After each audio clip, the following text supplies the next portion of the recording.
Hey, what's up, man? How you doing? Hey, doing well. How about you? Pretty good. So, for Good. anyone who doesn't know, this is Kevin. He is from Sardis. He is the lead. Well, you guys kind of both do lead, but I would say you Yeah. probably focus more on lead, probably, right?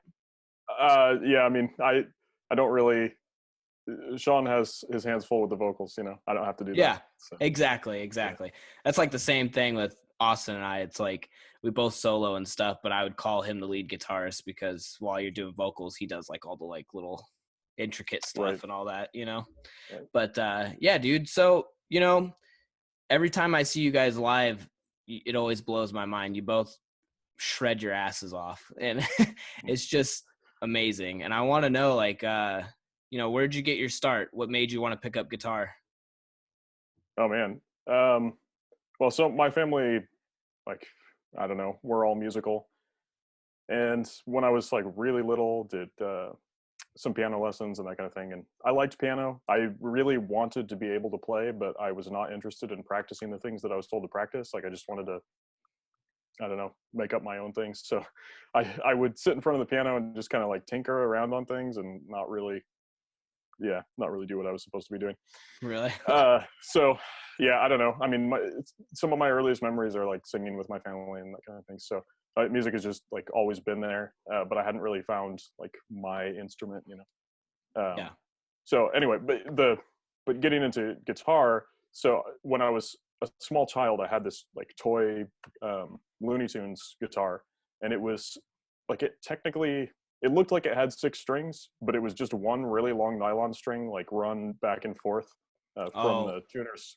Yeah, yeah, yeah. I really remember those. strange. So anyway, I had that laying around, and when I was I don't know 10 or 11 maybe, a friend of mine gave me a slightly better toy guitar, but it didn't have any strings, and I didn't have any money or you know actual guitar strings lying around. So I took the one string off of that and I strung it as much as I could, which it only made like two, um, the equivalent of two strings. I could run it like back and forth twice. And yeah, so then my cousin picked that up one time when we were together and played like the Louie Louie melody Oh, and showed that nice. to me. And I was like, oh, yeah, this is awesome. So then I showed that to my mom, and uh, things kind of went from there. So that by the time that I actually started playing, it was like a couple months before my 13th birthday. Dude, that's crazy. You seem like someone who had probably been playing since you were like really little. You know what I mean? Oh, But yeah. I'm actually the same way, dude. I started when I was 14. But Okay. yeah, that's awesome. Um, what do you remember getting like your first guitar? Do you remember like that your first like okay, this is a nice guitar, I got to take care of it, that kind of thing? Yeah, for sure. So the guitar that I started playing on when I like started playing on a real instrument was a borrowed guitar, but since it was so close, like I said, it was just a couple months before my 13th birthday. Yeah, So for my birthday, I asked for a guitar, and my parents gave me this Yamaha acoustic, and nice. um, yeah, Dude, that was great. I started out on acoustic too. I'm curious. I've always like had like thoughts about that. Do you think you benefit from starting out on acoustic? I kind of feel like you do. I feel like it built my hand strength up better. Mm. Yeah, honestly, like I can see the argument both ways because on the one hand, if you have to struggle a little bit more to begin with, then yeah, it's going to like toughen up your fingers faster, and that kind of like you'll develop calluses and whatnot. But on the other hand, if you've got somebody who maybe isn't quite as motivated to learn in the first place, then having it be that much harder might just like stop them from playing at all. Yeah. So I think it's a real benefit to the people who are like all in from the beginning, but to people who are kind of on the fence, they should probably start with like, I don't know, an electric guitar with nines. Dude, I used to do this thing. You teach guitar, but like for a while, I taught guitar for like 3 years, and I used to have students who parents would bring them in with these acoustic guitars, and just exactly what you're saying, they would get discouraged and stuff. And I used to tell their parents, like, just you don't have to get another guitar, just put some electric guitar strings on it, just so they'll Right. play. You know what I Right. mean? But Yeah, um, and it makes a difference too, like what what kind of sound you're wanting to hear. You know, like if all of the music that you listen to is electric guitar oriented and all you have is an acoustic guitar, it's going to be kind of disappointing every time you go to play something. That is true, because I remember learning Crazy Train on an acoustic guitar and being like, damn it, this is hard to play. Like, way harder than it needed. Also, you know what? There's an argument to be made that like it does strengthen your hand, but I am pretty sure that I play really hard because of the fact that I played on acoustic for so long. Oh, And it made me like, now interesting. my attack is really heavy. You know what I mean? Yeah, I'm saying I hadn't thought about it like that before. So, and yeah, you might be right. I don't know. I do know that. So some of my guitars I string with 10s and some I string with 9s. And Yeah. I don't usually do like other tunings, but sometimes I'll tune down, and then obviously like you get less tension on the strings unless you change the gauges and whatever. But anyway, when I first started playing 9s, I definitely was a little bit too intense with the left hand. Really? So I could see that being a thing. What I guess here's my what do you got? What do you normally play with Sardis? Is everything in standard tuning? Mm-hmm. I didn't know that. Standard tuning, and I use 10 to 46 or whatever the standard Dario is. Do you have like a preference? Do you prefer the 10s over the 9s, or does it kind of just depend on the song? Well, it's a completely arbitrary thing. On Strat style guitars, I just put 9s on because and everything else gets 10s, and I don't know why. It's just like that's the way that it is. So Really? Yeah. What's your out of all of your guitars, and I know you have a couple, I've seen you play at least 3 different ones. I know of the Charvette, the Jackson Kelly. Oh, wait, there's another one that you have like a Casio guitar that I've always wanted, the Effector. I've always wanted those, and you had one, and I was like, oh, he's got one. And I remember talking to you about it. But out of all the ones you have, which one do you feel like is your like, this is my baby?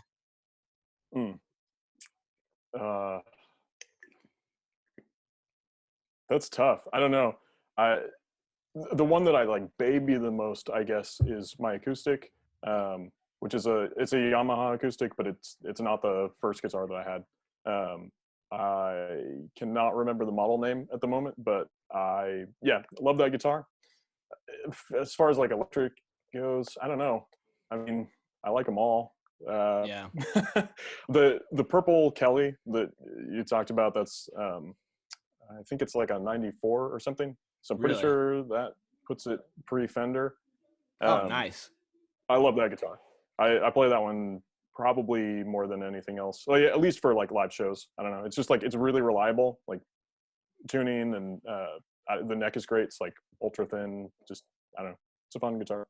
That's sick. Dude, I used to listen to this podcast about luthiers and stuff, and they had some of the guys that used to build for Jackson, and I don't know about anymore, but all the way up until Fender bought out Jackson, all of their guitars were still handmade, like no CNC machines or anything. Oh, really? That's what the guy on that podcast was saying anyways. At least that's what he made it sound like. He said they're all handmade. So nice. Yeah, that's really cool. I mean, I don't know that much about it, and honestly, like I have another Jackson Kelly that is definitely post Fender, because it's I think like a 2015 model.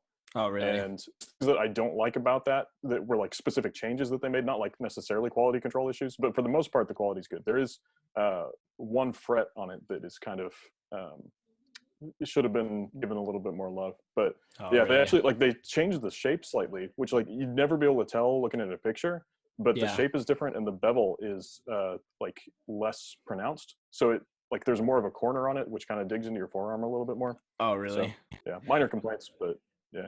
Dude, they're really nice guitars. I need to get Austin to start using his he has a Jackson Randy Rhoads V, and it's the with the crimson swirl. Yeah. Oh, you've seen it. I saw that.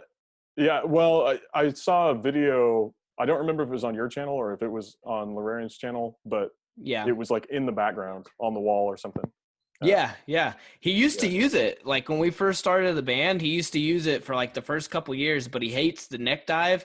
And I was like, dude, you got to let me fix it. Kevin told me how to fix the neck dive on my my Charvel, and if you let me fix the neck Right. dive on it, you're gonna love it. And we just haven't done it yet, but I think it's Uh, a sick okay. guitar, dude. It plays Yeah, nice. for sure. And The Crimson Swirl's great. The Dinky that you've seen me play has it's like the same swirl thing, but it's the iridescent swirl, so it's yeah, blue, green, yeah, and purple. yeah. You Yeah. played it on the Uh, lockdown shred. yeah. Yep. Yeah. And I've got a Kelly that is in that same finish as well. So how many Kellys do you have? 2 or 3? Well, 3.5. 3.5. I like that answer. You got to explain. Yeah. So I got one really cheap. It was I think it was less than $80. I don't remember exactly how much. It was like 75 maybe. But I got that one, and I got it kind of as a project guitar because it like was not in super great shape, and it was just like a Korean made or whatever. So it's like the lowest end that you could get, and it was used and cheap, and so I picked that one up and played it a little bit, but there were like issues with the neck, and so I was like, well, I'm probably gonna have to buy another neck. And Oh, anyway, a friend of mine was working on a totally different project guitar, and he just needed some kind of neck, and so I was like, well, I have this that I would sell you, but honestly don't know if it's going to be worth your time. But he bought that and then ended up taking it to somebody who's like good at fixing those kinds of things. So it's a pretty playable guitar at the moment. But nice. yeah, so I've got a Jackson Kelly body that's hanging around. That's awesome, dude. Dude, I feel like you're probably a proponent to this like I am. You don't have to have a super expensive guitar to shred. Like Oh yeah, for sure. I feel like there's a lot of people out there that I see that are like way too concerned with gear. Like, don't get me wrong, having nice gear does make a difference sometimes. But dude, honestly, I have do you know the Strat that I've been playing in like most of my videos now and stuff? Yeah. Black with the red pickguard. Dude, that's a Squire, like the lowest end Squire you can get, and I just put a bunch of stuff in it, and I want to play it more than any other guitar I have. That's how comfortable it is. But you know what I mean? That's awesome, dude. Yeah, I remember talking about that before. Wasn't that guitar white and black at one point? Yeah, I had like the white Yeah. pickguard and stuff. It's like literally the most generic looking Squire you can think of when you see a Squire. But Right. Yeah, you posted some video of you playing that, and we talked about that guitar. And yeah, like I've definitely nothing against cheap guitars. I mean, like some of them, there are some cheap guitars that are cheap for a reason, but that yeah, doesn't mean that like just yeah, you don't have to pay a lot to get something that is, you know, definitely like playable or gig worthy or whatever. right. Yeah, Most of my like I've got a lot of guitars, and in some sense I kind of like maybe went a little bit too far in the quantity over quality debate, but uh yeah, I don't know, I've never really seen it as an issue, and it's worked out okay for me. yeah, dude. Same. I don't think. I mean, the most expensive guitar I have is the Charvel, and it's like Mm, probably like a $600 guitar, maybe. Like, you know what I mean? That's not like if you really think about in the yeah. realm of expensive guitars, that's not very expensive. Oh But yeah, for sure. yeah, Yeah, I my my most expensive guitar I spent $800 on, and it was a really cool guitar. It was a handmade thing.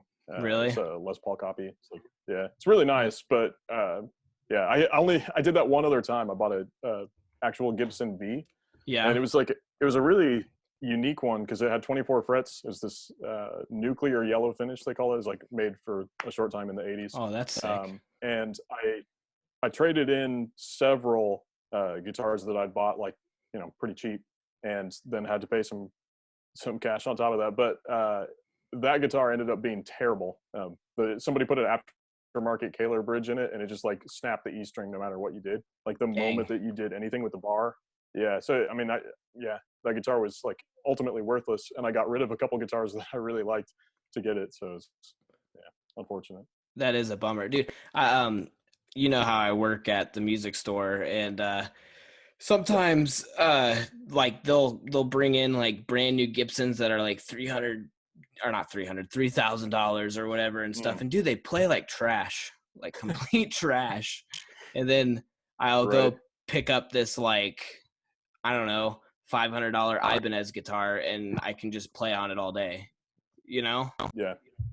I don't know. Yeah. Well, that Les Paul copy that I bought, I had that one on layaway because I got that one. I was like 16, so wasn't really making any money. It took me a while, so it was it was a big deal.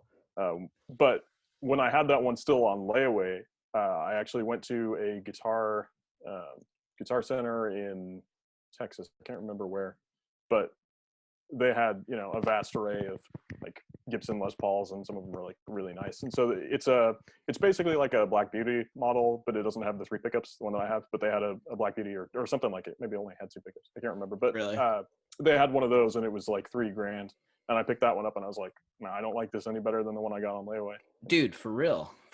It's not like the price jump isn't it's not worth it in my opinion, Right.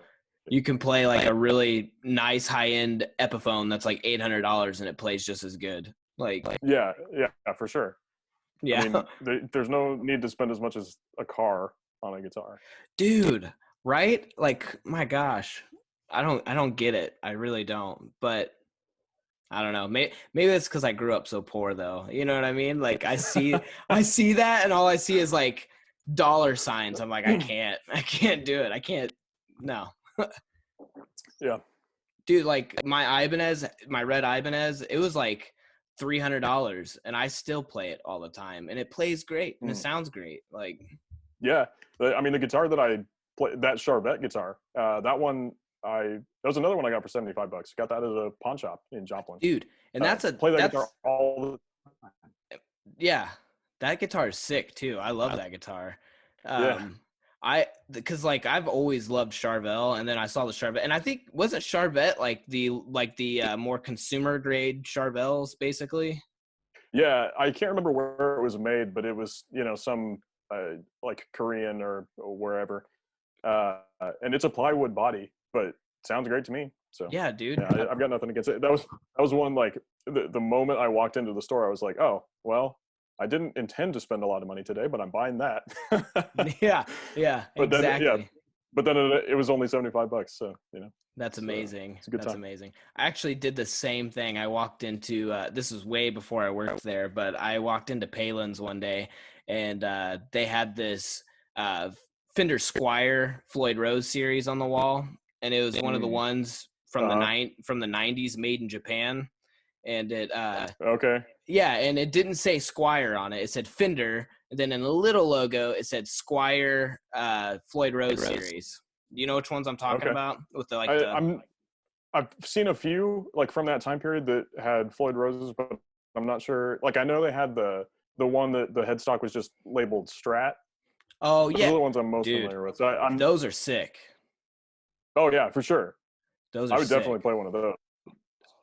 That's like literally. Yeah, so I'm not sure if I know exactly what you're talking about. The one you just mentioned is an HM Strat, and that is like my all-time favorite guitar. I want one so bad. Oh really? Yeah, they Nice. are. It's funny you brought that up. Growing up, my friend, his dad had one, and it's like black crackle, and it is sick. Oh dude. yeah, dude. Crackle Face is great. Yeah, every time I see him, I'm like, so you gonna sell me that guitar? He's like, nope. I'm like, dude, I am gonna get that guitar from you. But awesome. Well, let me know when you do, and I'll test it out for you. Yeah, there you go. I'll mail it straight to you. Okay, yeah. That's a good deal for me. Yeah, dude, that's amazing. Yeah. That's funny. You played the Charvet in the 417 Shred collab, if I can say that right, man. Yeah, dude. It's kind of my go-to. Kevin, let me just say something, okay? Your solo, it literally put hair on my chest, okay? Okay. Oh well, dude, your solo was amazing. Apologies. No, it was amazing. Thank you. I saw it and I was like, well, I'm just gonna go quit now. But it was great. Yeah. So, dude, go ahead. Sorry. It was a good time. Very enjoyable. So I appreciate being asked to do that. Yeah, absolutely, dude. I think I'm gonna try to do more of those too. And I always want to include you and Sean because you guys fucking kill it. You both just shred, and it's amazing. Well, thank you. Yeah. I mean, I can't speak for him, but I'll do it if you ask me. So. For sure, dude. Hey, I did want to ask you though, what'd you use for your tone? Me and Austin both were curious, and I'm sure any other guitar players that listen to this want to know, what do you use for your tone? Because when you sent in your tone for that video, we were both like, "Damn, his tone's so good." Oh, really? Yeah. Uh, oof, I don't remember. It was as a VST. It might have been. I use the Jason Richardson plugin quite a bit. I forget what that's called. Oh, okay. But he's got like it's that one's pretty good. It's got like two cabinets, and it has like a rhythm channel, a lead channel, and then like a clean channel. I'm not Okay. like a huge fan of the clean channel on it, but Really? I don't know, the lead channel's good. So I use that one quite a bit, and then I use I don't know. There's a bunch of free ones that I don't know. Just kind of depends on the day. You know, it's like yeah, Yeah. I'll pull this in. So Dude, I don't remember, but it may have been that. And there's also sorry, go ahead. oh no, I was just gonna say we're the same way. We use VSTs and we have several that we use, but when we heard yours, we're like, what one is that? We couldn't figure it out. We are like, that sounds really good. Well, the interesting thing about my tone for that video was the delay that I used.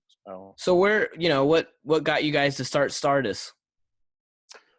Well, I don't know. Everybody wants to be in a band, right? Every guitar player wants Yeah, to be in a band. that's true. But I mean, like, Yeah. what got you and Sean together, and Jerry and everyone just coming together? What made that all happen? Gotcha. Yeah. So it's kind of a long story. The band technically started uh, before I even knew Sean, but it was me and a friend playing bass, and we kept trying to find other people, and it just I don't know, like it's you can only do so much when you're like 15 or 16 or whatever, and Right. like uh, travel is not particularly easy, and you got school and all that, and especially like at that time, I mean the kind of metal that we were into, just it wasn't a thing, not in Joplin anyway. Right. So yeah, anybody who might have wanted to be in a band was uh, just not really interested in what we were doing. So, and it's funny because like every drummer that we've had, like it's always the drummers. I don't know why, but they're like every drummer that we've had has always been like more into modern metal than what we do. But it's one Really. of those things. It's like they enjoy putting their own spin on it. So uh, What would you consider the metal? yeah, Like, what do you consider yourself metal wise? I'm just curious. hmm. uh, man, I don't know. Like I've heard other people try to describe it, and it's, sometimes I feel like people get close, and sometimes it's way off. Like a lot of people call us power metal, which I guess that's fine. Like, but I I don't know. We definitely don't sound like Camelot or I don't know Blind Guardian or something like that. I don't even So know. You guys give me a lot of like obvious like old 80s vibes. Like, and not any one thing in particular, but several different bands, yeah, yeah. So Uh, when I first started the band, I was like really into one particular like old like Ozzy Osbourne's first two dude, records. You know, I was gonna so, say that. I was gonna say your freaking guitar playing is like Ozzy, but I didn't want to like the style he plays, like all the yeah. guitar players he's had. But I didn't want to say that, and you'd be like, "Oh, I don't even like, that's not me." Like, but No, I no, swear, that's a huge comment. really, Yeah. okay. What era of Ozzy would be like the biggest compliment for you? Would it be Randy? Oh, yeah. I was a diehard Randy fan. Dude, Um, dude, I, who wasn't? I was a Randy fan big time before I even ever played guitar. I did a whole presentation on him at school before I ever played guitar. Like, really, yeah, dude. So like that's awesome. Randy's amazing. Yeah, yeah. Still to this day, like one of my all-time favorites. I mean, I've listened to that music so many times that I don't find myself laughing now just 'cause I What heard was that? it so many times. But every time I go back, it's like, oh, I don't listen to that these days. But I mean, I still love it. So like, I listen to it probably more regularly than most people. But yeah, every time I go back, I'm amazed by it. Dude, it's good And though. Like it makes me happy to see someone's like kind of, yeah, picking up some of those old influences because I don't know. I really like that genre a lot, and I feel like, you know, what else, what do I have to listen to? I've heard the same older songs over and over, and then you guys drop a song like Solace on me, and I don't know what to fucking do with myself because it's so goddamn good. You know, but Well, that thank you. seriously, Yeah. I was Uh, telling Sean about that song like rocked my, for like a week. I was like, I can't get this stupid song out of my head. Like, not that it's a stupid song. I was no, like, this I got you. song is amazing. And every time we'd get in the car, I'd tell my fiance Kayla, I'd be like, all right, well, I'm gonna put this on. She's like, is it Solace? I was like, you know, it's Solace. It's what's, you know. Oh, well, I guess send my apologies her way. No, it's a good thing, dude. And I don't know. Your new record was amazing. No, Yeah, we're we're really proud of it. It came out, yeah, it came out really well. it So really did. Sorry I got you, so I digress a lot, and I'm sorry I got you sidetracked. Can continue on with no, it's all good. how you started. Right, yeah, I'm just as bad about that as you are. So it may take a while. Yeah. Uh, yeah. So uh, right. Yeah, nobody was really into the kind of metal that we were doing, and so that phase of the band when it was just me and the other guy, it got to a point where it's like, well, this is sort of pointless to go on, you know. But I had written a bunch of songs, and I still wanted to do something with them. So like, I still kind of like carrying the torch of the idea of what the band was, uh, and I ultimately, like, all those songs got like rewritten, or parts of them were taken out and turned into something else or whatever. Which, like, all of that became our first album. But Nice. yeah, yeah. I'm what became the like original lineup of the band, at church, actually. And so Sean and Really? I met there and kind of hit it off from yeah, hit it off on obscure metal bands that we both knew. You know, it's like he was coming at it from more of a modern perspective, and I had all the older influence. So like, over the years we have influenced each other. You know, so like, I've brought So a little more. Uh, I'm just curious. So Sean has more modern influence, and you're kind of got the older influence. I mean, that's definitely how it was when we met. Um, Oh, I was just like, yeah, because the way he sings, I'm like, he would have. To me, I was like, he's got to be a fan of that older stuff if he just because of the way he sings. But is that because you guys decided to kind of like do that, or is that just how he naturally sings? I'm just curious. yeah. Well, I had very specific things in mind for the songs that I had already written. So like, I knew what I wanted the vocals to sound like, and that was like, you know, it was 80s or nothing. At Yeah, that point, like, I was not interested in anything else. So, you know, he was trying to do that sort of thing, and it just, like, he became really really great at it. So like, he was a good. He always had, you know, pitch control and that kind of thing. But he actually he went to college for music, and, you know, after he came back, having done a bunch of voice lessons, there was like a huge noticeable difference in like the tonal quality of his voice and yeah, his like overall capabilities. Um, so that's definitely a factor. But like, he was always able to do like the high falsettos and that kind of thing, like, from the moment that he started trying them. But yeah, he was always trying to turn the band into a death metal band.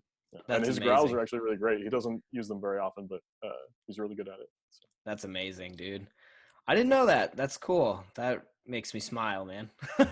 um, yeah. just because like it's just cool to see that, like, because from me, like outside looking in, like, and I don't want to speak for your band at all because I don't know, but uh, to me personally, it's like, yeah, you guys have like a really, 80s influence, it seems like, but a lot of your riffs, especially on the new album, to me, like, it'll be like, oh yeah, it's kind of 80s sound, and then you go into this like super modern sounding riff, and I'm like, that's Mm. not old school. That's got some new school flavor to it, and I like that because you guys Right. kind of like mix the two. You know what I mean? Yeah. Yeah. Well, I'm really glad that our music tends to be that way, because if I feel like it's because I fail at writing songs that are like directly, essentially ripoffs of the 80s metal that I listen to. So, you know, it's like, if I were better at mimicking that style, then we wouldn't be as original. But because I'm not as good at it I don't like the the whole Canadian new wave of traditional heavy metal, like all those guys that like they're writing songs where the the structure of it sounds exactly like the 80s, but it kind of in my opinion, most of those bands lack some of the charm, and maybe that's like maybe I'm not being fair to them, but yeah, but I feel like we avoid that, like being a pale imitation of something by adding Yeah. in some newer flavors. So I mean, at least that's what I hope. So. Dude, no, I get it. Like on the other spectrum, like in the style that we are, there's a lot of bands that are I don't know, like heavy bands that you know what I'm saying. They all sound the same. And like and I'm not saying any Yeah. names or anything. It's not even necessarily anyone around here. It's just in general. Yeah. They all kind of sound the same, and it's like I I don't know, man. I'm a big proponent. I've said this probably on every freaking episode I've done of this, that if it's always heavy, it never sounds heavy. Do you get what I'm talking about? Hmm.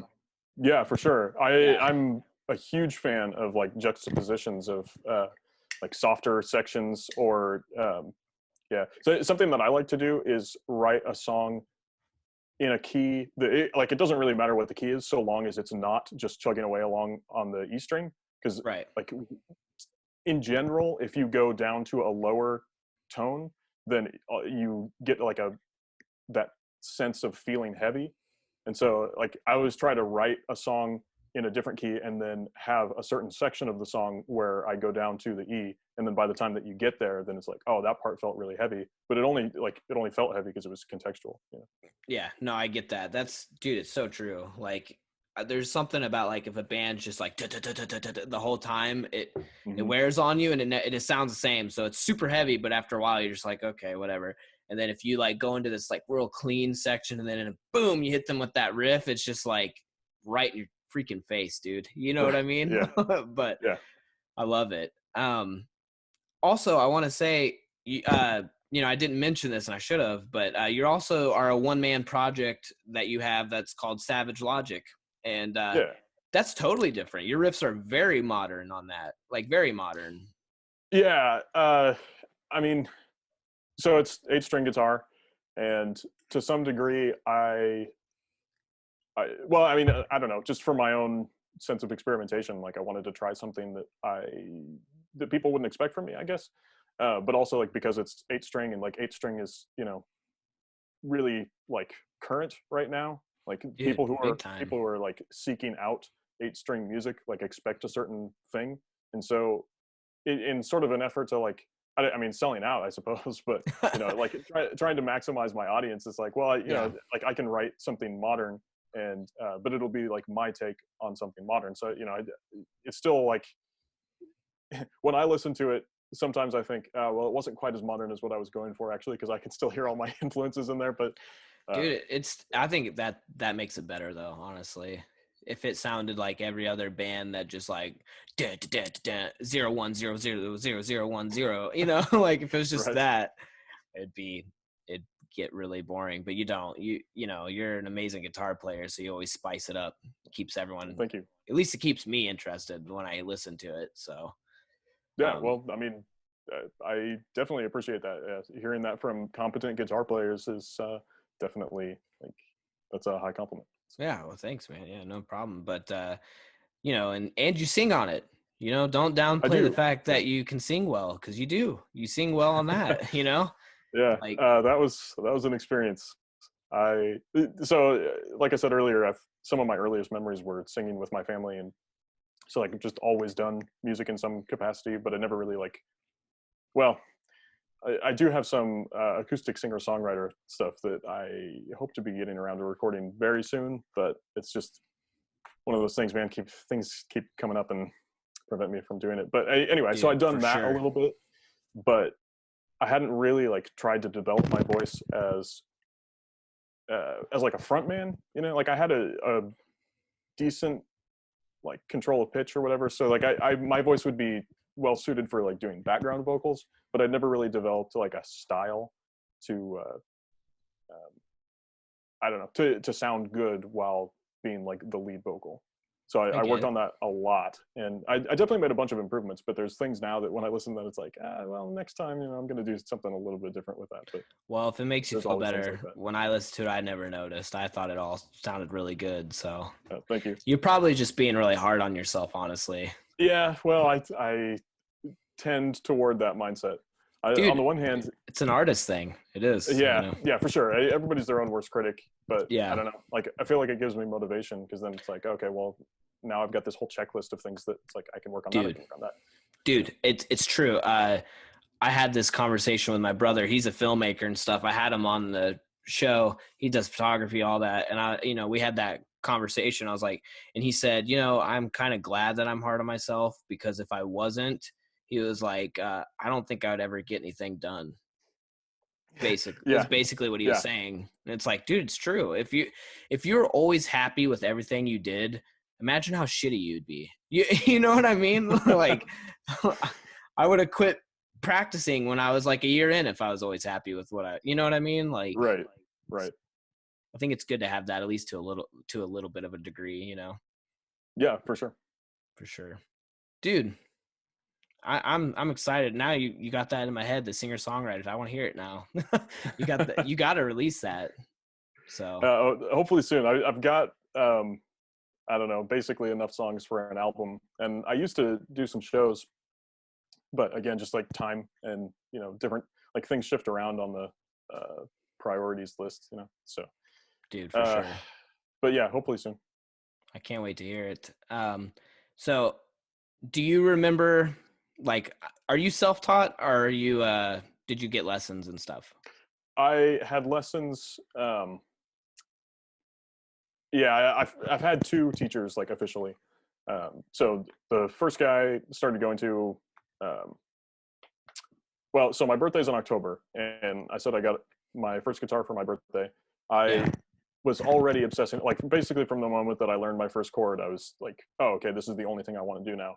And so then by Christmas, I was asking my parents for an electric guitar, and uh, they obliged. So very thankful to them for that.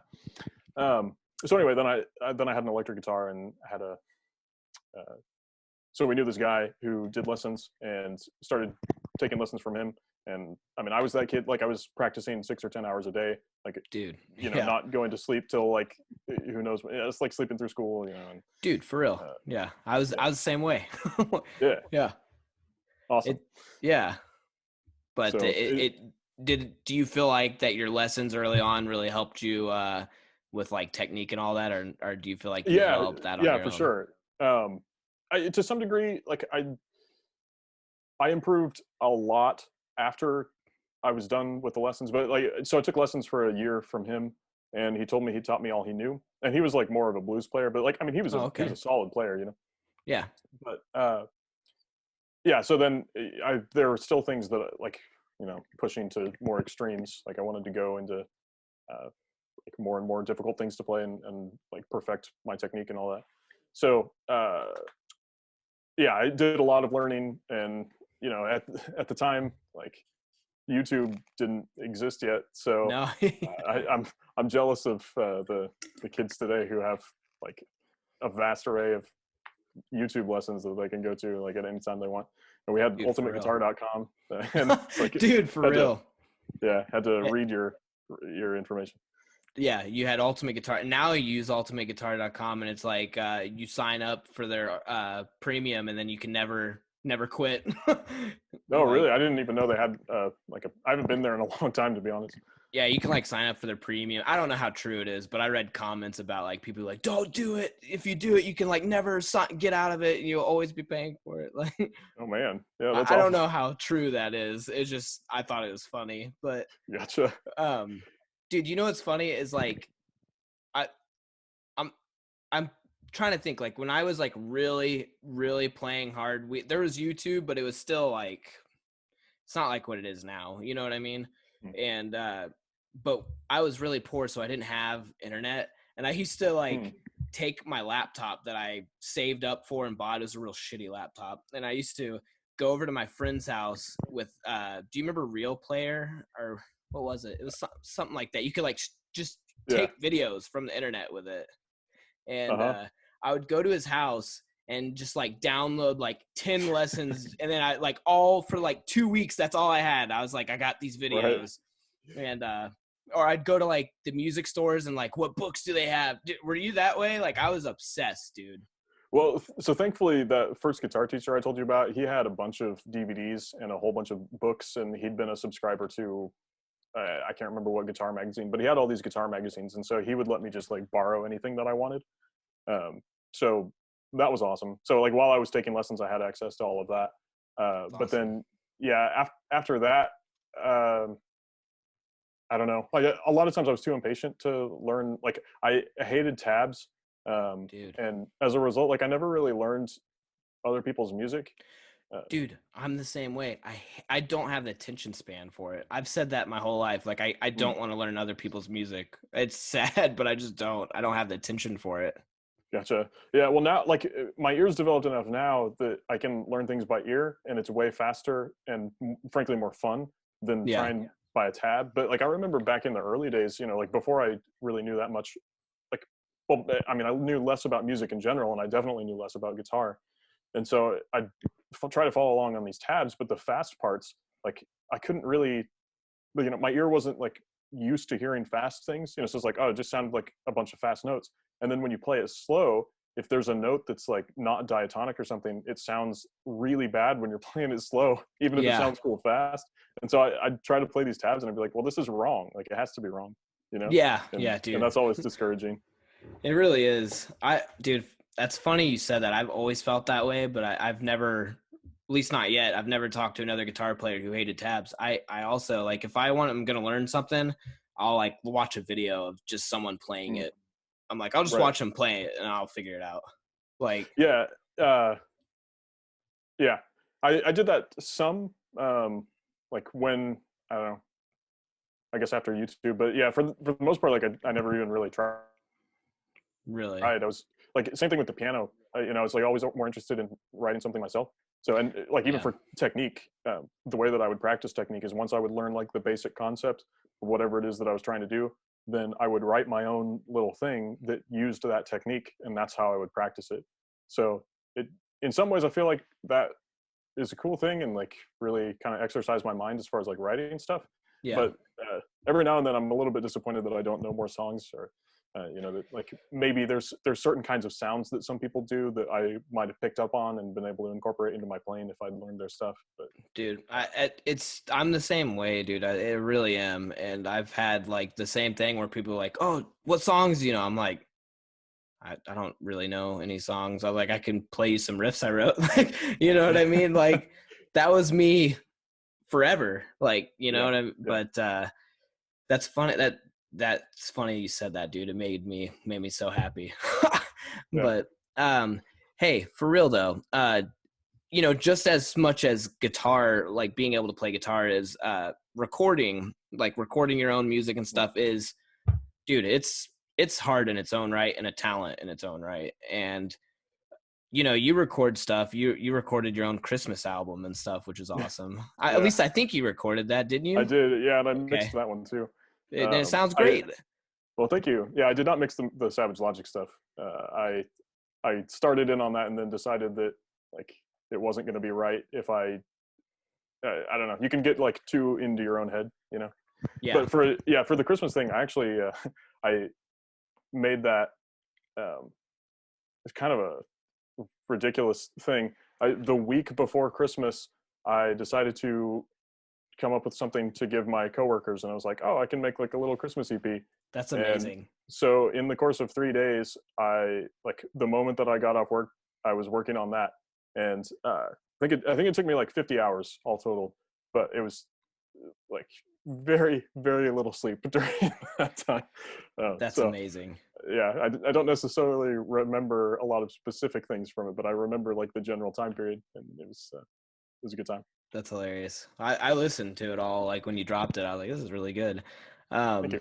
yeah, of course. Did you start recording at an early age, or is that something kind of newer?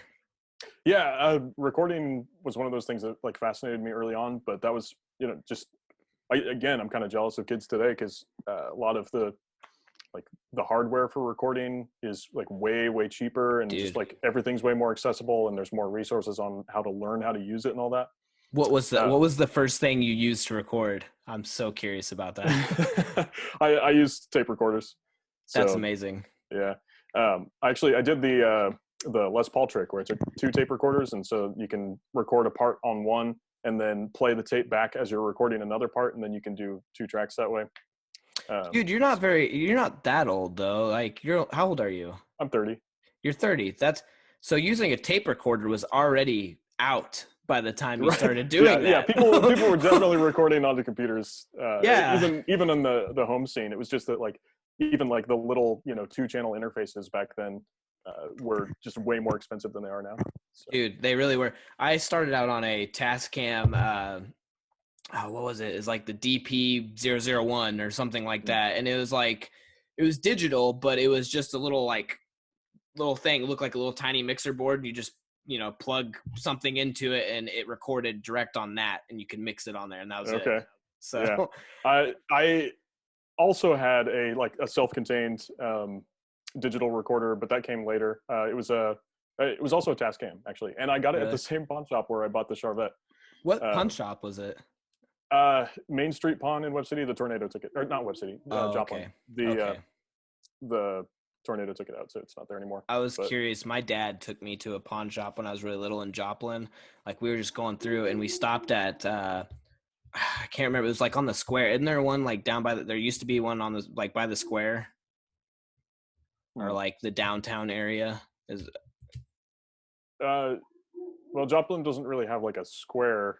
I just mean like the downtown, like the old downtown looking area. It's like a strip, actually, I guess.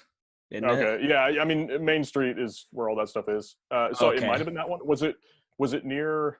So the one that I'm talking about was like right next to Glory Days Music at their original location, or not their original. But, I don't think it was near it. Maybe it was. I don't know. I just remember him taking me there, and he bought me a Crybaby Wah Wah pedal. It was the first pedal I ever got. Yeah, so that's awesome. I was hoping that it was the same pawn shop.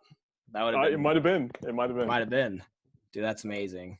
Dude, I just want to say for anyone who doesn't know how I want to tell this story, or you can tell it if you want, how we met, like us and Lararium and all that, and we met you. I mean, I don't know. Go for it, because you might remember more details than I do. It was I just remember we went and played in Sardis at the Sardis. Yeah. If no one remembers that venue, which sucks because I thought that was actually a really cool venue. Yeah, those good times there. Yeah, and we went and played there, and you were doing the sound, and I just remember you coming up to me afterwards, and you just super just chill. You're like, you guys sound really good. It was just like that. And I was like, thanks, man. And then we just started talking. And then next thing you know, a couple years later, we're like playing shows together all the time. Yeah. Yeah. Good times. So you guys didn't have a bassist that night, right?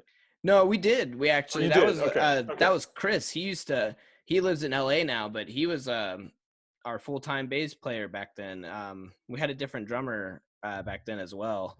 Okay. Well, I might be thinking of the wrong night then. Like I definitely remember meeting you guys and talking to you like afterward.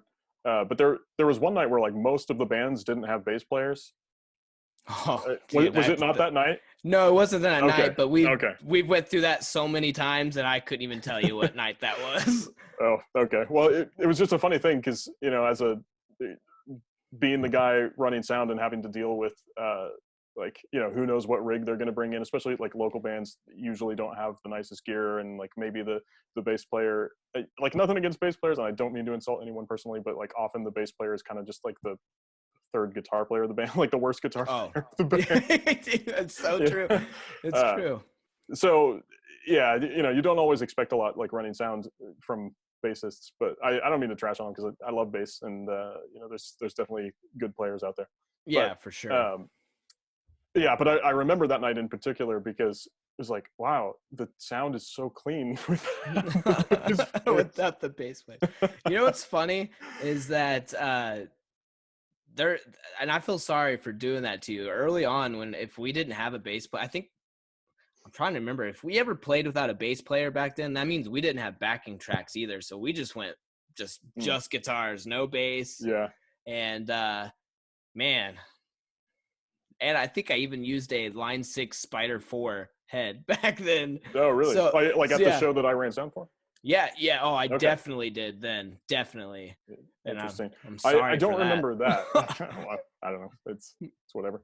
Uh, yeah, I don't remember that, but I do remember, like, again, I'm not trying to trash talk anybody, but just like the general, and it's certainly my general perception of local music. Like, I just accept that most people aren't into what I'm into, and so I Yeah. don't expect them to play something that I'm into.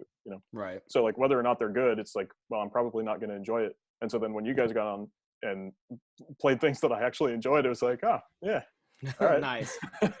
We tried it, like, cause I love like the kind of older metal as well. It's what I started in as well, like Mhm. listening to. I remember for the longest time I hated screaming, like for the Oh longest yeah. time. Yeah, it's funny. My mom got me the wrong CD. Like I wanted this Avenged Sevenfold CD when I was really young, and she got Uh-huh. me like one of their first ever CDs, and it had all screaming. And I was like, I hate it. And I was like, but I love my mom. So I was like, okay, you know what? She tried. I'm going to try to like this. And then it became like a acquired taste. And then I started loving screaming. So it was her fault, you know? But Yeah, for sure. I also hated screaming to begin with, yeah, and partly it was the context. Like, I mean, the actual like screamo genre, which is not death metal, by the way, but it isn't. the actual screamo genre was the most familiarity I had with it, and like even Dude, to this day, I yeah, still don't really like that style. me either. You're talking like the emo band, like the emo screamo bands. Mm-hmm. Yeah, I'm not a fan either. Hey, whatever, if you like that though out there, that's fine. We're just saying that's not what we're into. Right. But Yeah. So then I heard a band that did the screaming vocals that were like more guttural, and also with guitar riffs that I could actually like relate to, as far as like, they had a slightly older sound. And so then I was like, oh, okay, now I get it, and I can listen to this. And then over time, it's yeah, like listen to more of it and then find that I actually can enjoy it. So I've always explained it to people, and I don't know how most people feel about it, but for me, what made me start to like it more is really well placed screams and like rhythmic screams. Because I've told mm, people, I was like, they're like, yeah, but there's no melody or what, I can't sing to it. I'm like, yeah, but I get that, but screaming to me is more of it kind of loses its melody aspect, obviously, and I always viewed it as like more of a percussive thing, and if they do it mhm. right, it sounds cool. It's like almost having another percussion instrument, like it's a rhythmic thing, you know what I mean? Right. Yeah. Well, I always find it really hypocritical when people say something like that and then they have no problem listening to rap. But like, Yeah, I'm not trying to. It's like nothing against rap or whatever if you want to listen to that, but it's literally the same thing. It's just like rhythmic speech. It's yeah, just it's more stylized if you're growling. Yeah. yeah. And then my other complaint is when people say like, "Oh, well, I don't like it because I can't understand it." But then ask them what the lyrics are to any top 40 songs. Like, you can't understand the pop singers either. No, yeah, dude. I've actually told someone that too, about the like not being able to understand it. I was like, it's just you just don't listen to it enough. Like Oh yeah, for sure. yeah, I listen to it so much now. Well, I listen to a lot of stuff, but I've listened to it so much over the years that I can understand most screamers, and I'm sure Right. you're the same way. Like it's kind of just an acquired thing. I'm like, Yeah, yeah. You get used to it, and then it's like you learn to speak that language in a sense. yeah, dude, I love that. I love that to break it down like that, because I don't know, it's just interesting, you know. But Yeah, it really is. Did you ever learn how to scream or anything, or man. I have tried so many times, and like the moment that I get something that starts to sound good, then my throat's just like done. So dude, obviously I'm doing it wrong, but I just like I've watched videos, like I can't figure it out.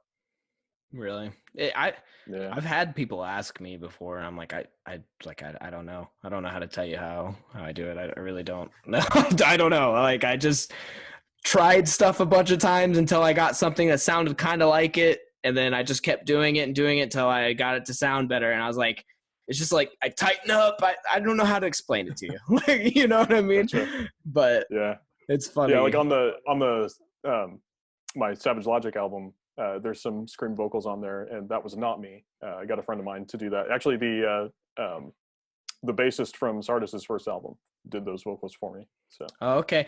That's honestly why I asked you, because I heard those on there and I was like, I was curious if that was you, but yeah, I did end up developing a sort of like, I don't know, angry sort of speech tone that I use on several of the songs, and now I've started doing for like backing vocals with Sardis, and it's like largely inspired by what Dave Mustaine does, because he never really like screams, but sometimes he yeah. does like a kind of aggressive speaking, and I don't really sound like him, but that was where the inspiration came from, because it's like, okay, well, if I can't do like the full on like death metal, like you know, then I can at least do something that is you know, approaches that level of like emotion, but it's still something that I can do, and you know, then maybe it's a little more unique that way too.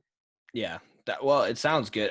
I did notice that when you guys like play live, like you and I don't know, does Jerry go by Jerry or Jay? I'm always like, I'm like, Oh, what do I call him? I don't know. he goes by Jerry. I mean, he's yeah, he goes by Okay. Jerry. Well, I didn't know because his thing says like Jay Walker, so I was like, what do I call him? I was like, Right. I don't Yeah. want to offend him. Like, but okay, cool. So Jerry, Right. when you Yes. guys are live and you do the backing, you both will do like the yelling stuff, and Hmm. but you know, I could never tell if you were screaming or not, because you know how it is live, it's so loud. Like I'm like, Right. I couldn't tell. Like it sounded Yeah. Yeah. aggressive, and I was like, is that a scream or is that a yell? I can't tell because it's so loud. But Yeah. Well, Jerry's actually capable of like doing a more of like a scream really, sound. So yeah. So I mean, you may have just been hearing him, maybe. Well, or he, like dude, the blend of the two. You know? he's a good guitar player too. I saw some of his stuff. Oh yeah. All of you can Yeah, freaking play. in most of the bands that he's been in, he's been the lead guitar player. We obviously we weren't looking for that because we already had two, you know. So Yeah, when we lost our bass player, we played with tracks for a long time, and that was, I mean, it got us through. But you know, it's better when you have like a real band. yeah, for And so sure. then, you know, having somebody who's like a really talented guitar player who and like it wasn't like it was his first day picking up bass either. He'd played bass for a long time too, so he was well acquainted with it. And so, but anyway, just like makes him that much better, you know. Yeah, So he's yeah, great. he's a good musician. You all are great. Like y'all. There's my Missouri accent coming out right there, y'all. Yep. But you all are really amazing. I've always told Austin when I see you guys play live, it's like I'm like, I got to stick around for Sardis. I just, you know, I'm glued. I'm like, but Well, thank you. of course, dude, of course. You know, I don't know. It's just, I think there's a lot of great, dude, I say this every freaking time I have people on here, but it's true. I think there is a lot of great musicians around here, and it just blows my mind that, you know, not as many people aren't coming out to see us and stuff. And Yeah. it's like, dude, I know of several bands that are professional quality. Like you would think they were like a famous band because they sound like that. You know what I mean? Mm, And they're from here, right. and you could get that, and you could have a really close, you know, intimate, you know, experience with these bands, and you know, support them. But Yeah. I just don't think people know that any of us exist really. Yeah. It's a weird thing because I mean, for the most part, people in this area, I mean, I don't know, maybe it's the whole country, but like in this area anyway, they just don't really like live music isn't really important to them, you know. Yeah, it's Um, weird. Yeah, and it's funny too because like I mean, there's, you know, metal is always going to be kind of like the underground thing, especially when it's Yeah. not. Um, you know, like I mean, in the '80s, obviously it was not underground, but ever since then, Yeah. and it's just kind of always going to have that. So it's not going to be like the biggest fan base, but there's still like tons of people who enjoy that music, and there's tons of people around here who enjoy that music. And yeah, Yeah. if they knew, and they knew what it was going to be like when they actually go to a show, then I think they would come. But it's just like, one, you got to convince them of that, and Yeah. you know, it's like, yeah, come see my band. Like you're actually going to enjoy it. It's like, well, you're saying that because it's your band, you know? Yeah, dude, I know. Yeah, It's true. But like, there's what, couple 100,000 people that live in Springfield, and I don't know how many are in Joplin, but a good amount. yeah, And it's like 50,000 or something. So. yeah, there's definitely 100 people that could fill out one of these venues that Right. like our music. So it's like, you know, Yeah, and like if it's, you know, if it's somebody that people have heard of, even if it's not like necessarily their favorite band. Like we opened up for Trapped in Joplin on a Tuesday night, and there were like 150 people who showed up. Dang. And like that was an awesome show actually. Like, and those people ate up what we were doing, even though like they were there. I mean, they definitely weren't there for us. They were there because as like a known band. But I do gotta ask, with everything going on with Trapped, was he as bad as everyone's making him out to be? I don't really know, but he did not interact with us at all. oh, okay. So Sean and I actually total weird thing. His now guitar player, but at the time it was his drummer, because this dude is just like a crazy good musician. We had been friends with his drummer for like years, but he doesn't live anywhere around here, so we didn't know that he was playing with Trapped. And then they were setting up for their sound check, and I was standing next to Sean, and I was like, "Man, is that Brendan?" And then looking at him, it's like hard to believe it, but then it was like, oh, it actually is. Okay, he's playing for Trap now. That's cool. That's so awesome. So we got to talk to him, but I didn't ask him like, oh, is this guy Tool or whatever. But so we had zero interaction with him. He seemed okay from the stage. I don't know. They played a really long set, and man, yeah. Some people like I don't know how you feel about this, but I think like local musicians, I don't know, famous musicians, I feel like you should be up there like hour and a half tops, and then just get out of there. Like if you're going to do a really long set, hour and a half, I just feel like some bands, unless you're like Iron Maiden or something, like you don't need. I was just about to bring them up. Yeah. Like if you have like crazy theatricals and like, you know what I mean? If you have all that cool shit, like then maybe, but right. Yeah. If you're going to make it worth people's time to stay, then yeah, play as long as you want. But if you're, I don't know, there is kind of especially with local bands where it's like, two people in the audience, maybe they know your songs really well and you're probably related to them. Yeah, exactly. Yeah. Like for the most part, people don't like, they're not, it's going to be much more difficult to convince those people that your music is worth their time anyway. And then they're only going to have a worse impression of you if you went on for a really long time, especially if they were there to see somebody else. Dude, very well put. Very well put. Okay, I got one for you. So give me your worst experience playing live and your best experience. Now you don't have to like say anything about any like other bands, but like just like one night that you're like, that night can suck a dick, like or like whatever. Well, man, that's an interesting thing, because I definitely know the worst experience that I had playing live, but it was also like, it was kind of a moment that shaped me, and like I needed to go through it. So I think, dude, I think you do need those. I'm not saying that. I do think you need those because I've had them too, but I just want to know what it is. Gotcha. Yeah. So, well, actually, it's kind of related to the Trapped thing, because how we met this drummer is he was playing drums in this band, Hope for the Dying. So like, this would have been, I don't remember how long ago, 10 to 12 years ago, something like that. We were playing the show, and they were Hope for the Dying. They're like I don't know, progressive metal, like really, really cool stuff. I'm a big fan of their music, and I like those guys. So that's awesome. But this was our first experience playing with them. And it was one of those things where like, I'd never heard of them before, but I looked them up before that show, and I was like, oh, these guys are actually good. Like I don't want to embarrass myself up here. And like, I want to play well, and all that. But I played horribly that night. Oh man. Yeah, it was by far my worst performance. There's one solo where I like lost where I was at, and I just had to stop playing. It's like, that was the worst. Yeah. And then our bassist's hair, or no, Sean's hair got caught in our bassist's headstock. Oh no. Oh no. Sean was like windmilling or something.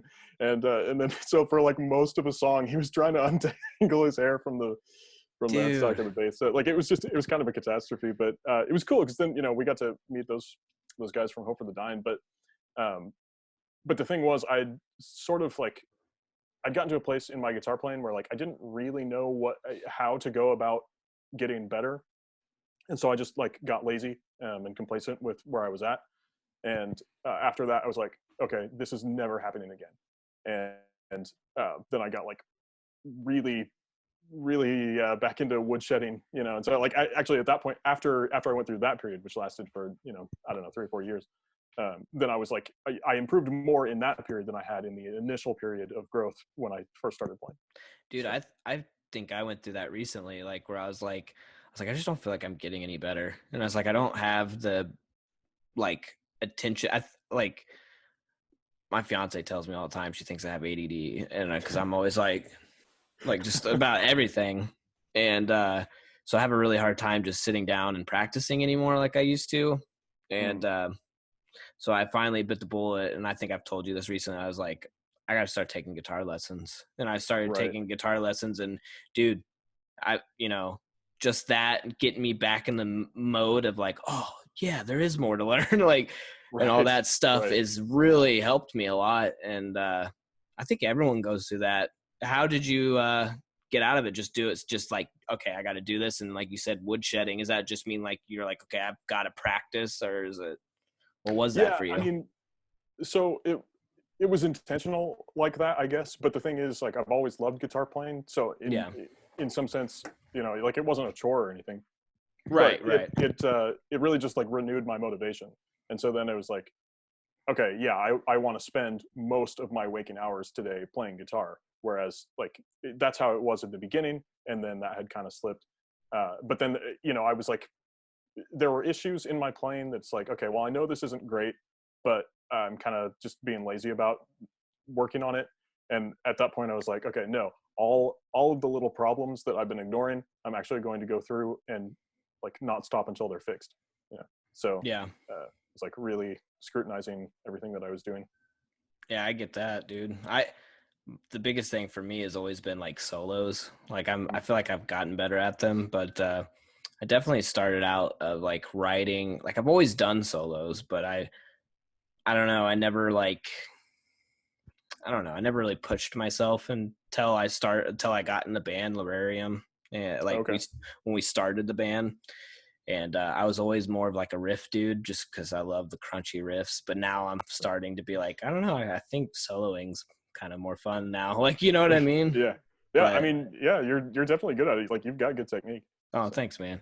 I not that Kevin Hasselquist technique though, man. Let me tell you something. well, But no, you pick so damn fast, like that. I'm like, I can't pick that fast. Like I do a lot of like, I think my left hand can go fast, but my uh-huh. picking hand is like, I got to work on it, man. It's like most of my stuff I do is legato, and I need to, or like sweeping or tapping stuff like that.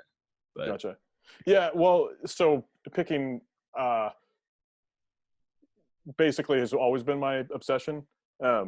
And so like when I first started playing and I was like learning scales and whatever, I was just like basically moving my hand really fast, and like yeah, it was mostly kind of in sync, but like not perfect. And so then at right, the point where I realized that like my hands weren't perfectly in sync, it's like, well, that's not good enough for me, but I'm also too lazy to do anything about it, so now I'm just going to play legato. And yeah, so that's what I did until that show. And then I was like, okay, no, my picking is going to be perfect now. And so then I spent ages, like hours and hours and hours practicing picking. And so like that's kind of my thing, is like I pick almost everything because I spent so much time practicing it. dude. Dude, for real. I think everyone's got like their thing, and mine was sweeping. Like I was like so Oh yeah. obsessed with sweep. I like I'll do these weird sweeping arpeggios, and it's like I can do that all day long, and I can do them really fast and all that. But you throw me like a really fast picking neoclassical metal sounding like Yeah. guitar lick. It's like, no, I can't. I can't even touch it. Like, you know what I Interesting. mean? Yeah. Well, so yeah, I mean, sweep picking that's one of those things that's just like tough for everybody because it's like really unnatural things that you have to do with your hands, and it's like kind of just hard to get the hang of it. But so I spent a lot of time on that too. But actually, like that was one of those things that in the beginning I specifically avoided, because there were a lot of metalcore bands when I started playing that I was like, okay, well, I'm really not interested in what they're doing musically, and like the only thing that they're doing in their solos is sweep picking. It's like, okay, I know I don't want to sound like that, so I'm just like, I didn't even learn it like at all, and I was like adverse to learning it, which was, I mean, stupid, like really stupid. Like why would you why would you like impose ignorance on yourself? You know what I mean? But yeah. So I did not. That wasn't an early thing in my playing. So I get that, dude. The only reason it was for me was because like back then, and I'm like, I've been self-taught my whole life until recently when I started taking lessons. And so like when I would hear like some of my favorite guitar players, which back then was like Paul Gilbert and like all these people, Buckethead, and like I yeah. loved all these guitar players, and everything super fast and smooth sounding when I was listening to them, I thought was sweep picking. Do you get what I'm saying? So I was like, Oh, oh, okay. I need to Okay. do that because I think that's sweep picking. And now that I've been playing, and stuff, I'm like, oh, like 90% of it wasn't sweep picking, but I thought it was. You know what I mean? Right. So Yeah, that's interesting. yeah, Yeah, I don't know. I just knew it was like the trendy thing, and it like I don't know. I'm one of those people, for better or worse, like if something's trendy, it's like, well, I'm not going to do that. yeah. But like, You're like, oh, it, Boner of Osiris is doing that. See you later. No, I'm just yeah, kidding. and it's I mean that's kind of stupid too, because it's like so what if it's popular? Like if it's cool, then you can take something from it. Dude, I'm the same way. It's fine. I get it. Trust me. Everyone wants to be different. That's the truth. Like, Oh yeah, yeah. dude, I don't know how you feel about this. God, that's going to be like when people watch this show, that's going to be, I don't know if you feel about how you feel about that. That's going to be like my tagline that people are going to make fun of me about. And I know it because I say it all the Well, they time, will but now. Yeah, you opened now I yourself pointed up it to it. out. Yeah. Yeah. But, I don't know how you feel about this, but, like, dude, I went off on that tangent and I don't even remember what the fuck I was going to say. I don't even remember what I was going to say. God damn it, man. That's embarrassing. Nah, it's cool. But I don't. Oh, I remember. Okay, sorry. I don't know how you feel about this, but I've always been that way with like signature guitars. Like I'm like, Oh I don't yeah. want to play someone's signature guitar because I don't want to be that person. Like I love them, but I will never play someone's signature guitar, even if it looks like a normal guitar and it's sick, because I want my own look. You know what I Yeah, mean? exactly. Yeah, I never understood the appeal. Like, unless you're gonna put it on the wall as a display piece, but in that Yeah. case, like, why spend the money on it? The only exception to that in my mind is the Ingve Malmsteen Strat, because it has the scallop fretboard, and that's like, as far as I'm aware, they don't have another like production model that has a scallop fretboard. So if you want that It and you want it to be from Fender, it does look like a pretty like normal Strat too, with that like true. Yeah, it's not like I mean, the SRV Strat with like the huge initials on it. It's like, no, Yeah, I'm not like it's I'm too not gonna much. be walking around with somebody else's name on my guitar. Dude, I know. It's funny because like I say that now, but when we first started Lorarium and that show we play with you, I played a Kirk Hammett signature series, Oh yeah. but that wasn't my guitar. It was my brother's guitar because he started before me, and I didn't have a good guitar then. Like I had a really Mm. really shitty one, and he let me use it. And even though it's a signature one, it's a nice one. You know what I mean? So Right. I was just like using that for the first year or two of Lorarium, even though I was like, I fucking hate signature guitars, but I was playing it. But it played awesome, dude. And so what are you gonna do? Yeah. I But mean, if it's a well-made instrument, it doesn't really matter. It's just kind of a mental thing. yeah, I say that, but if someone came up to me today and was like, "Hey, we're gonna make your own signature series guitar," I'd be like all for it. Yeah. You know what I Well, mean? would there be things that you would specifically want to do differently with it, or just because it Um, has your name on it? I would probably.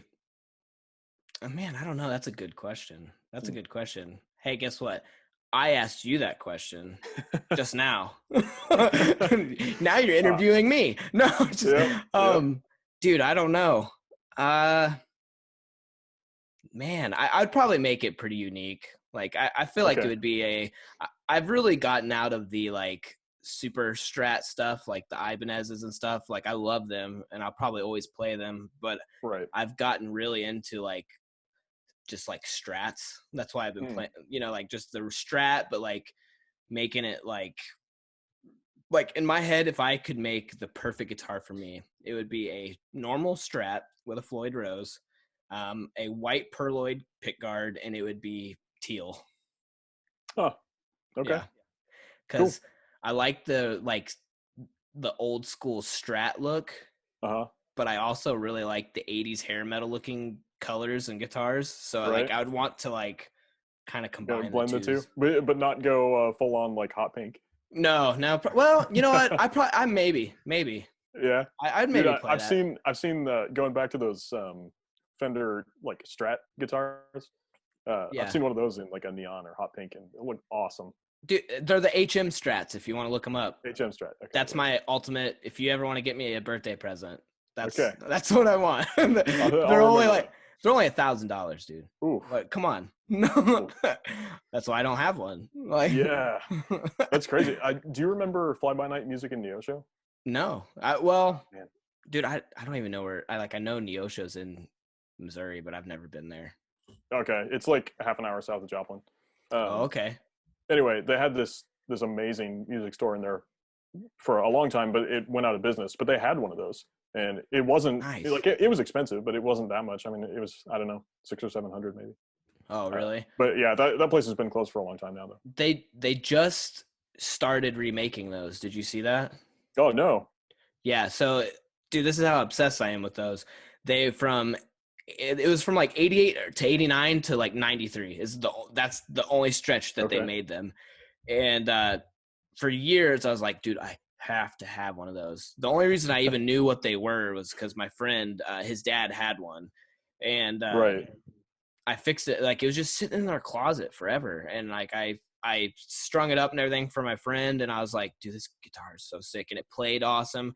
It doesn't have like a normal Strat neck. It's super flat and fast, Oh, and okay. and it's they're 24 frets. You know, they got the it's not a Floyd Rose because it's older. It was like whatever, something like it, like licensed. Hmm. No, it wasn't licensed by. I don't know. It was like probably their own version Oh, of, okay. you know what I mean? Right. At Right. least his didn't have a regular Floyd Rose. It was very different. And but I remember playing it and I was just like, dude, this guitar is so sick, so sick. And I've been obsessed ever since. And I Yeah. just never have had the money to get one. But this like last year, very end of this last year and the beginning of this year, they started remaking them. They just, you know, you can buy them new now and they look just like the old Okay. ones. What's the price range? Still like $1,100 on the new ones. Oh, But okay. and if I was Well, gonna do that, dude, I would want one of the OGs. You know what I yeah, mean? exactly. Exactly. Yeah. Right, maybe they'll make a Squire version or something. And There is a Squire yeah. version. Oh, really? But they're It's still that expensive? no, they're older. Like back in like the 80s and 90s they had the Squire version and Oh, okay. they're cheaper, but they look kind of different. They're called the Squire HM Strats, but they don't really look like those ones completely. And I'm like, I don't like them as Oh, much. So gotcha. I don't Yeah. know. What are you gonna do? Yeah.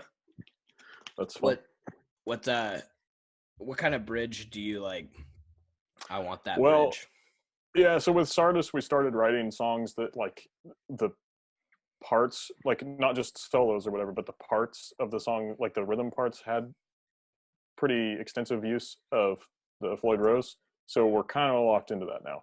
Dude, Um, we are same, dude. For real. yeah, For real. yeah. So I don't know. That's like a blessing and a curse because I love Floyd Rose, but also they're kind of a pain to maintain. Dude, You know, so I mean they much. just are. But but yeah, I don't know. I mean it's fine. Like I don't have like a really strong preference anymore. I used to very distinctly prefer just like standard like Fender style tremolos, Oh, but like a mostly that was hardtail or because something. Oh, no, well you it's mean like a still whammy. Yeah, yeah, okay, yeah, okay. yeah. But that was honestly probably mostly because of how obsessed I was with Randy Rhoads, and you know he was like before the time of Floyd Rose, or like yeah. Do you So ever like look back at some of them old guitar players' guitars? Like I did this with Randy Rhoads. I'm just thinking about it because you brought him up. I went back and watched some of his videos and I look at his guitar and I'm like, that guitar looks kind of janky. Like it looks like it probably was not easy to play. Ever do that? yeah, are you talking about the Pinstripe V? Yeah, the polka dot one. Oh, the polka dot one. That's Yeah, what I'm talking about. yeah. I've never really thought about it with that one, but I know from interviews that I read, who knows when, that one did not stay in tune well. The But polka dot. Yeah, but he kept playing it anyway. But the original Jackson, like if you look at that guitar, Yeah. like pay attention to how much of the fretboard is like over top of the body. Like the last, I don't know, like 6 or 7 frets would be really tricky to play. I Man, feel like, I mean, I've never gotten a chance to, like, they made some replicas of that one, but I would love that to own one. that's interesting because someone had there was like a I don't remember where I read this or something. It's something about Eddie Van Halen, and they're like, someone asked him, it was like, "Oh, how great was your, the Frankenstrat?" And he's like, dude, any guitar I have now plays better than that thing. He was like, that thing played like garbage. He's like, he's like, it was, it is true. Like I really do go back and look at some of those videos, and I'm just like, dude, how did they play these freaking guitars? Like, Mm, they were pioneering shredding, and like some of those guitars just weren't built for it. And right. Yeah. it Well, I mean, was that's weird. that's something that I have thought, like, not specifically that, but in the more broad sense, as something I've thought about, where like, uh, the electric guitar isn't a very old instrument. Like Mm-mm. even now, it's not a very old instrument. But especially, back in like the '70s when people like started uh, what became shred, Yeah. um, doing like the really acrobatic kind of playing, and then into the '80s, like the guitar was still. I mean, it'd been around since like what, the '40s or something, or maybe the late '30s or something, but like only 40 years, Yeah. which isn't that long. And so like the technology that goes into making them and perfecting them, and like the quality control and all that now is can be better. Although you It you never know. Like yeah. people try to pump out a bunch of cheap ones too. So Dude, that's uh, true. There's like people who like like fantasize and romanticize having like a like those like 1959 or 1960 mm, Fender Music Man or whatever, those like really old Fender guitars. We had one in the store, and I oh mean yeah, they're cool. It'd be like something, if I ever bought something like that, it'd be like, oh look, it's kind of cool, it's on the wall. But I played it, dude, and it's like these do not play. They do not play well. They don't. interesting. I Like, I don't really have any like personal experience with those, but yeah, I don't know. What I can say is that like some of the older, like I've owned, I mean, I currently own a bunch of too many guitars, and I've owned others that I've gotten rid of, and I've owned several that were like from the '80s, but they were all like cheaper guitars. But mhm. but all of the ones that I've played, or all of the ones that I bought anyway, I guess. So like that says something, I suppose. But all of the ones that I bought were like really well playing instruments. So like they could definitely do it, like, and that's always going to be true. Like there's always going to be good and bad no matter what era. I just think that So, like the 80s is like when they've started making stuff you could actually play pretty fast on easily. mm, Like, you know yeah. what I Well, mean? yeah, I mean the like culture around music at the time, like particularly with guitar, is like, yeah, be a guitar hero, and that's like Yeah. something that you can aspire to with your life. It's like not really Everyone as wanted to much of a thing be now. Yeah, everyone wanted to be Eddie. Mm-hmm. Was he a very big influence on you? Yes and no. Uh, yeah, I mean, I don't know. On some level, I don't think that you can be like a rock or metal guitar player and not enjoy at least some of what he does. Yeah. And loved his tone, like the first album. Uh, but yeah, on the whole, like partly I had kind of a slightly more negative view of him just because of the like rumors about him like butting heads with Randy, and I was like Team Randy. So Dude, uh, I'm the same way. I love Randy. That actually, you just saying that made me like, damn it. Like, you know, but yeah, but at the end of the day, like if you just like just listening to the music, yeah, I love his playing. Like it's he definitely has a unique sound, and especially for the time, like when the first record came out, and he has the brown sound or whatever. yeah, Yeah. dude, it does always kind of like upset me when people compare him though, because I Mm, don't think they're not the same thing. It's two totally different things, and to compare right. them is like, it's like, why even do it? Because they're not trying to do the same thing. They're not the same thing. Like, Hmm. Eddie is still alive and got to progress a lot. Randy died when he was like, what, 24, 25? Who knows what he Yeah. would be fucking playing like if he was alive right now? Like, Right. I'm older than that. I'm older than Yeah. Randy. Like, you know what I mean? Like, Yeah. think That's about crazy that. to think about. Yeah. Yeah, like if he was still around, who knows, dude? He could be insane. He already was. He already Yeah, was. that's the thing. Like as far as like on a technical level, I mean they sound different, but other than that, like I don't know that you can say one is necessarily better than the other. I mean they were both like really good at what they did, you know. Yeah. And I But as far like as like classical, so yeah, I mean as far as like when it comes to enjoying the music that they wrote, I mean with Van Halen being like a little more on the pop side, like I got nothing against pop, you know. There's plenty of pop that I enjoy, yeah. um, but I'd still rather listen to the more like brooding, kind of dark and mysterious thing that he was doing with Ozzy. So Dude, me too. And I always felt like Eddie has like he's definitely a shredder, but he's got like blues influences, and you can tell. Like you can hear mm, like the pentatonics and stuff that he uses. And then mhm.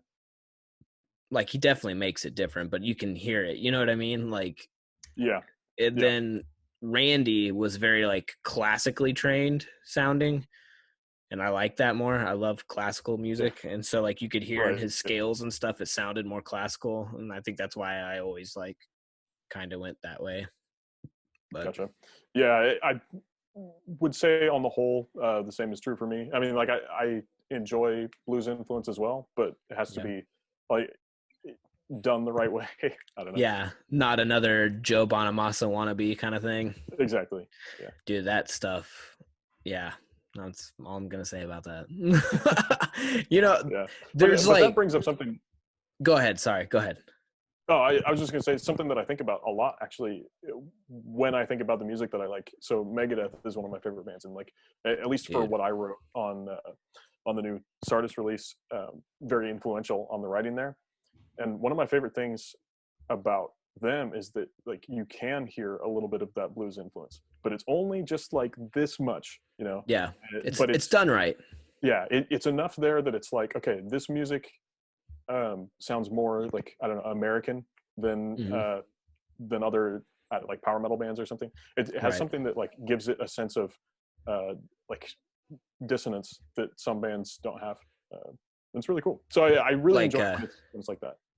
Tornado of Souls, that beginning riff has the Right. that blues. It uses like the blues pentatonic. Yeah. Yeah. So, It's like but it sounds basically straight sick. up that scale. Yeah. Yeah, yeah, it's awesome. What's I'm just gonna ask you a few more questions and I'll let you go. But Okay. what's the first Megadeth song that you ever heard that you're like, damn? Because mine was Train of Consequences. I heard that and Oh, really? I was like, it sounds like a damn train. What is going on? Like, you know what I mean? It was sick, but That's yeah, funny. Well, the first, I mean, I heard of them a long time before I started listening to them, just because like there's so many bands. But you know, they're one yeah, of those bands that everybody talks about.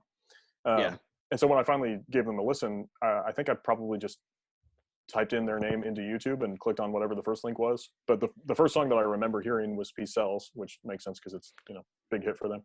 yeah. Uh, and so yeah, that song I was like, okay, yeah, this is really good. And then I funny story about that. I listened to it a couple times. I was like, okay, I definitely want this album. And so I went to Best Buy to buy the CD, and they didn't have that album. They only had Rust in Peace. And so I was like, well, they don't really have what I want, but I guess I'll give this a try. And so like I listened through the first time I listened through that album, the only thing that like really caught my ear was Tornado of Souls, which I mean, you know, obvious reasons there. That's a But great song. yeah, but it like it didn't really do much for me at first, and now like I don't know, I probably do fall in line with everybody else and say that it's their best, but uh I don't know, I do love Peace Cells though, like that. Peace Sells is great. I don't know, man. I think it's probably because I started on the Train of Consequences. That was like the first song I heard. I really Mm. like Euthanasia. I think that's the one it's Dude, from. It's yeah, amazing. so I mean I'm a big enough fanboy that it's like well whatever album I'm listening to at the moment is my favorite album, Yeah. but yeah, but if I actually like narrowed it down, that would be in my top three. So Dude, the riffs on Euthanasia are freaking stellar. Like, yeah, yeah, it's like that's my favorite road trip album. it's so good. It's so good. I think it was that the last one that Marty was on too. No, he was also on Cryptic Writings, Oh, okay. Okay. I but definitely yeah, that like, yeah, I like it, but I think I definitely like the others better. hmm. But Yeah. I like a lot of their stuff. Dave's got a very particular voice, though. Sometimes I'm like, I love his Right. voice, and then other times I'm like, what is he doing here? Like, do you ever feel Yeah. that way, or no? You're Uh, just like it across the board. yeah. I mean, when I first got into them, I was like, his voice is kind of weird. But then once I got over that, I was like, oh, actually, I really like it. It's unique and it's got character.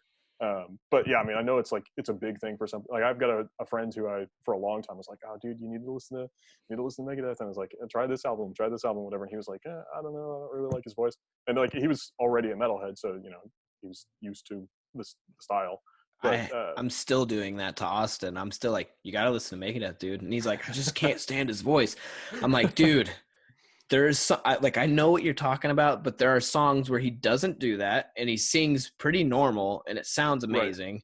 Like, Yeah, I mean, usually when people talk about that, I actually recommend Euthanasia because he yeah, has like a more polished vocal performance on that one. he really does. And like, I gotta get him to listen to it, dude. The riffs, Yeah, man, the yeah, riffs. they are Like, amazing. yeah, I just, he's a great soloist too, and he has always surrounded himself with amazing guitar Oh players yeah, to do solos. But that's one thing I can say about Dave Mustaine is he writes freaking stellar riffs, dude. yeah. Are you a riff guy or a solo guy? I'm curious. Uh, I don't know, both, I guess. I mean, like I like it all. If I'm just playing like in a room by myself, I'm probably going to be noodling on lead stuff. But everything that I write comes out of jams or something, and it's like riffs happen in that context. I don't know. It's awesome. Uh, That is awesome. I love those riffs that like make you want to punch something. You know what I'm talking like you know what I'm yeah, talking about? It's yeah. like got the groove. Like I like the fast stuff too, but were you ever into like Slayer and stuff? Like the real like I don't know. I Uh, never got I into it. I don't care much for Slayer, but I do like generally consider thrash to be my favorite like subgenre of metal. Really. But mostly what I listen to is like the opposite side of the spectrum from Slayer. So you've got Slayer that's like kind of like a messier sound and it's like more about just like strictly aggression, Yeah. And then on the other end of that, like I don't know if you've ever heard of like Toxic or what would be another good band? Artillery. I know Artillery. Okay, yeah. So albums like that where it's like really really fast and like kind of chaotic. Like it sounds like things are getting out of control. Like that's my jam. Like I like groove riffs too, but I don't know. I like fast music that sounds like a train about to crash into a wall or something. I like both But too, but I just something about those sick like grooves and when the weird time like Gojira, dude. oh Freaking yeah, love yeah, Gojira. dude, that's a great band. Yeah. I kind of wrote them off for a long time, but I got to see them in Kansas City, and after their show, I was like, oh yeah, I'm all about this band now. I think what I was the same way, and I think the thing that kind of like set me like to where I didn't want to listen to him for a long time is like they don't do a lot with their left hand on stuff. I'm like, Hmm. whatever. But then like you really listen to. I'm not saying that they don't. They do stuff with their left hand, but not like nothing crazy. Right, And right. but their right hand technique, dude. They do like some weird rhythms and like just these like weird like chugs and stuff that like you Yeah, think like, oh, that'd be easy. And then you go to play it and you're like, what the fuck are they doing? Like, yeah, and their drummer's crazy too. He did this awesome solo when they were playing their set. really? Yeah, really really cool band. That's amazing. Yeah, they're great. Dude, that's amazing. Do you sorry, I could talk to you all night. But do It's all you good. do you if you like thrash stuff and you like probably do you like any modern thrash stuff, do you listen to Revocation? Uh, yes and no. So Sean's a big fan. So a lot of I times, love like if them. we're on the way to a show or something, he'll Yeah. put them on. And like, yeah, on paper, it's right up my alley. But I don't know. They're one of those bands that for a long time now I've been saying, okay, well someday I'm gonna get into them, and when I do, like I'll probably be really into them. And I expect that that's still true. But there's I don't know, something about the old bands that I just like tend to prefer them more. But yeah, that kind of brings up something I don't think I quite got said. The bands that I was talking about, like they are the more like technical side, like the very precision oriented. Like they also have that element of like really fast chaos that like Slayer has, but instead of like letting it be messy and about aggression, it's like about precision and like depending on the band also musicality. So like a lot of the bands that I listen to are still like very definitely thrash, but they also have melodic vocals, and sometimes like the vocalist is like, well, like Toxic, their second album, Think This, definitely recommend that if you've never heard it. I'll Their check it singer out. on that album has like this insane range, and he's like, he does all these, I don't know, really crazy things, but then like the music is, I don't know, just chaos going on. So. I'm gonna have to check that out. You should send me a list of stuff because Oh yeah, for I'm sure. trying to broaden my horizons, and man, my Missouri accent's coming out today. Horizons. I'm trying to broaden my horizons, and if there's a lot of bands like that I don't know that I would like to know. So if you got some, you should send me a list sometime. Yeah, absolutely. Yeah, man. Hey, this has been awesome. I really Yeah, it appreciate has. you being on here and everything. Do you have anything that you want to plug, like anything new coming up or? Um, well, if you haven't heard Viral by Sardis, definitely give that a listen. The thing that's been consuming my most time as far as music projects goes lately is new Savage Logic stuff. I'm actually doing a cover. Nice. So that will be interesting. I don't know. It's like, it probably doesn't matter whether or not I say what it is, but I wasn't necessarily planning to say what it is yet. I won't So ask then. yeah. So I'm working on a cover, and it'll be interesting because it's because so. I can't wait to Yeah. hear it, dude. That's gonna be sick. For real. Yeah. Thanks. So yeah, I'll make sure like like my Facebook page and all that, and see. One thing I like to say, what social medias are you on, and which one do you use most so people can contact you, find you, that kind of stuff? I am terrible at social media, but I So am. pigeons? No. Carrier Yeah, pigeons. yeah, exactly. Yes, yeah. That will probably have a more likely chance of getting to me like in the same week. But yeah, I don't know. I'm on Instagram. I think it's just my name, but I can't remember. Savage Logic is also on Instagram as well as Sardis. But yeah, so like personally, I'm on Instagram, and I do have a Facebook page. So if you search my name, if you can spell my last name, you'll find it. And yeah, come say hi. Absolutely. So everyone, this is Kevin Hasselquist. If you also is that how you say it? Hasselquist? Is that right? Hasselquist? Yeah, yeah. Okay, cool. Just making sure. But Yep. if you want to see some of the best guitar player, maybe the best guitar players in this area, you got to check out Sardis, Savage Logic, and all that. It's amazing. So Thank you. Thanks, man. Thanks for being on here. Oh, thanks for having me. It was a great time. Great. Well, see you later, dude. Yeah, see you.